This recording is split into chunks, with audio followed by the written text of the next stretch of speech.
question we want to ask in this talk is, why should I care about Easter? I wonder what Easter means to you. Maybe it's just a few extra days of holiday or some time with your family. Or maybe this time of year brings to mind the bright yellow daffodils or the slightly crazily dressed Easter bunnies. I certainly remember a time when an MD of a business I used to work at dressed up in a huge bunny suit and delivered Easter eggs to all of his staff. And of course, what is 100% true is that for most people, Easter involves eating huge amounts of chocolate. For lots of kids, this is definitely a reason to care about Easter. For those of us more adult, maybe it's simply the joy of a sickly sweet Cadbury's cream egg. Clearly, we will all have different takes on Cadbury's cream eggs and maybe about Easter in general. And so thank you for taking the time to find out a little bit more about the Christian perspective on Easter. The main thing I want to suggest today is that we should care about Easter because the whole of Christianity hangs on it. Can you picture this? A single thread on which something dangles. Maybe it's a spider hanging from its almost invisible line of web, or a crane that sways its heavy load on what seems a ridiculously thin cable. We look on and we say, will it be strong enough to carry the weight of the object? And I think it's this kind of thing we picture when we say something is hanging from a thread. Well, imagine this, the huge weight of 2,000 years of Christianity and of millions of believing souls hanging on this one thread, Easter. Firstly, let's make sure we're all on the same page regarding what Christians claim about Easter. I expect most of us already know that it's not about Easter bunnies or chocolate eggs. Jesus, you see, had become a renowned teacher. People marveled at his healings and miracles. But according to the Gospels, which are historical documents written very close to the time of Jesus that we find in the Bible, according to these Gospels, the religious leaders and eventually many of the people turned against Jesus in disappointment. He was not going to overthrow the Romans who ruled over Israel at that time.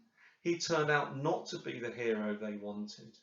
Jesus was trouble, a disruptor, and so the leaders had him arrested and mocked up a trial. But even then his enemies struggled to find an accusation that would stick. Nevertheless, Jesus was beaten and eventually nailed to a Roman cross as a criminal. He died and was buried. I wonder if you can remember a time when you got really excited about something only to have your hopes dashed. And if so, you can imagine something of the shock this was to his followers. They had great expectations of Jesus. Yes, the crowds had dwindled somewhat in recent weeks, but now, even to the faithful few, it looked like everything was over. Jesus was dead. These remaining disciples, well, they hid in fear, they grieved in sadness until 3 days later, when the huge claim of Christianity is this, that Jesus was raised back to life from the dead. Even some of his disciples were skeptical at first. They thought that people were delusional. But the record is that after his resurrection, Jesus was seen by hundreds of people.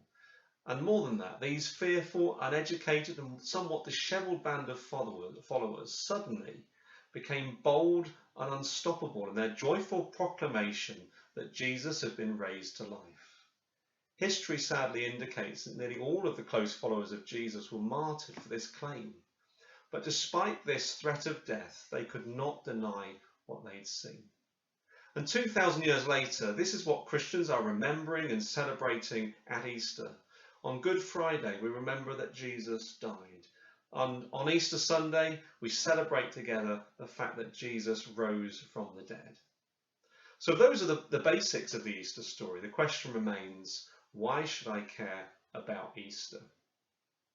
It was the great missionary Paul who highlighted the resurrection of Jesus as the single thread on which Christianity hangs.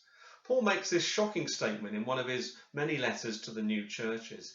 He says this, if Christ has not been raised, your faith is futile, you are still in your sins. And he goes on, if only for this life we have hope in Jesus Christ, we are of all people most to be pitied.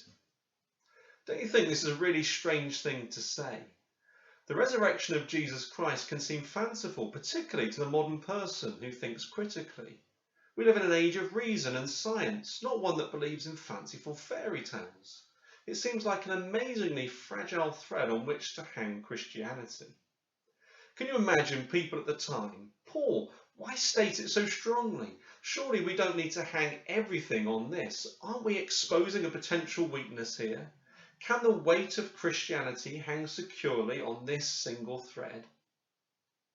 Why did Paul care so much about Easter that he would hang everything on this seemingly wild and crazy claim that someone had been raised from the dead? Why put as the main focus the thing that seems to be most vulnerable to dispute?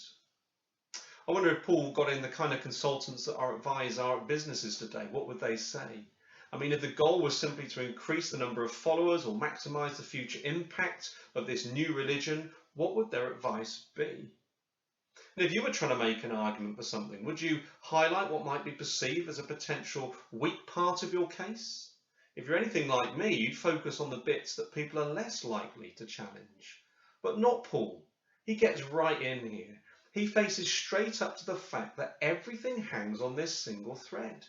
He says, if Christ is not risen, my preaching and your faith, it's in vain. It's a waste of time. And he presses even further. If Christianity is just a religion offering some nice platitudes for this life, then we should all be pretty miserable. I don't know if you've ever seen the movie The Matrix. It's an all-time favourite for me. But if you have, you'll recall the scene where Neo is offered a blue or a red pill. Taking the blue pill will leave him oblivious to the fact that there is something more behind the world in which he is living. But take the red pill and his whole world changes as his eyes are open to realities he could only once imagine. This is the choice, I think, that Paul is holding out to us here. Either these Easter events are true or there is no Christianity. We should just all go back to our lives and forget everything. It was C.S. Lewis, the Oxford and Cambridge Don, who wrote the Narnia books and many others. He said this: Christianity, if false, is of no importance, and if true, of infinite importance. The only thing it cannot be is moderately important. So why does Paul expose us to this seemingly fragile thread on which the credibility, probability and hope of Christianity hangs? Part of the answer is that Easter is the very thing that distinguishes Christianity from all other religions. And it's what made Jesus so very different from all who had come before and all who had come after him. Have you ever seen someone wearing a cross around their neck? It's a pretty strange thing to wear, given that it was an instrument of torture and death. But the cross is at the heart of Christianity.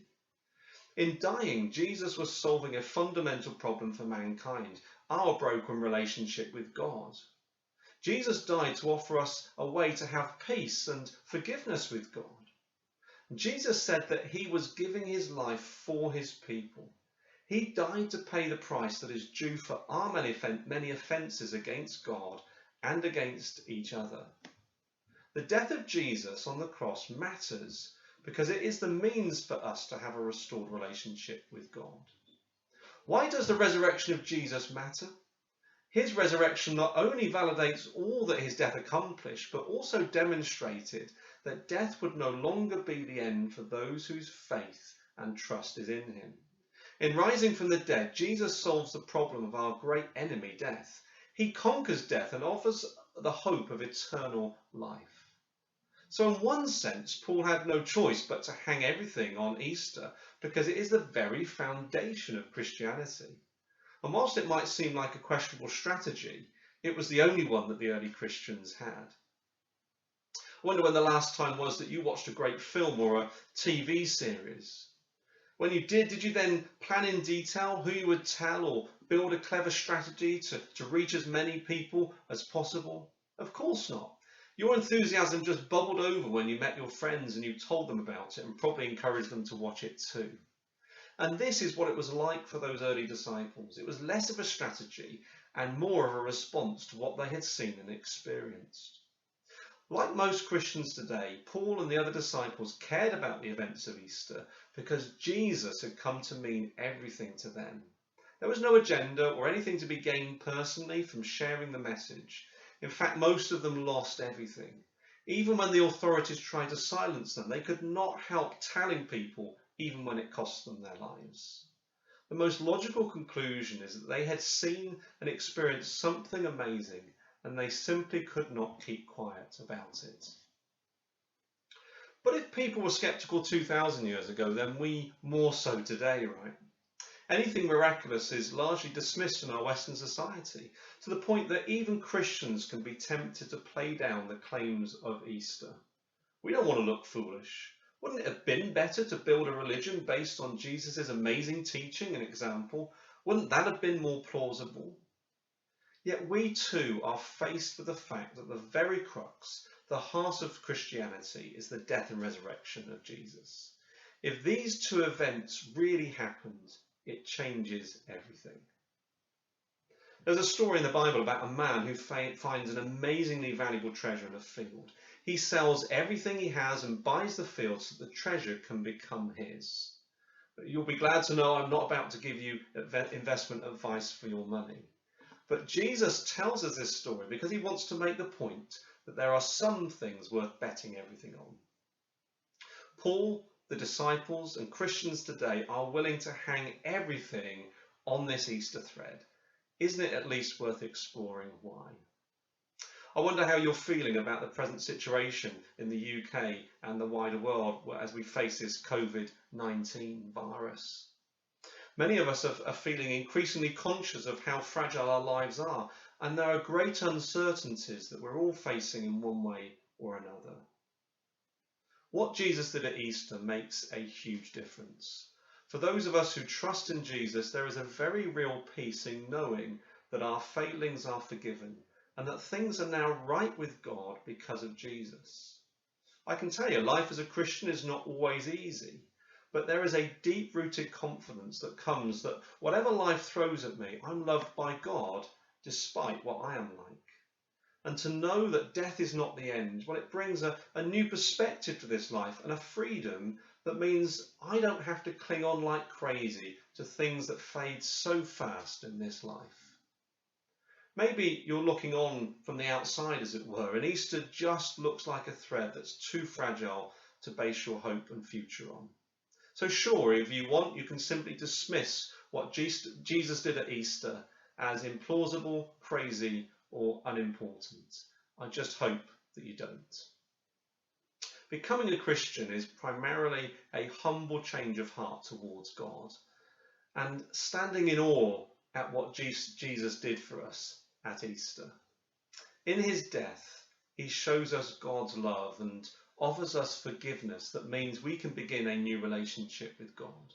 And in rising from the dead, he gives us a hope that goes beyond the grave. Everything hangs on what Jesus did at Easter. Even if you've never cared about Easter, I hope this talk has helped you understand a little more about why Christians do, and that maybe you will be encouraged to find out more. Feel free to drop me an email if you'd like some further reading or you'd have questions that you'd like to explore. Thanks so much for listening.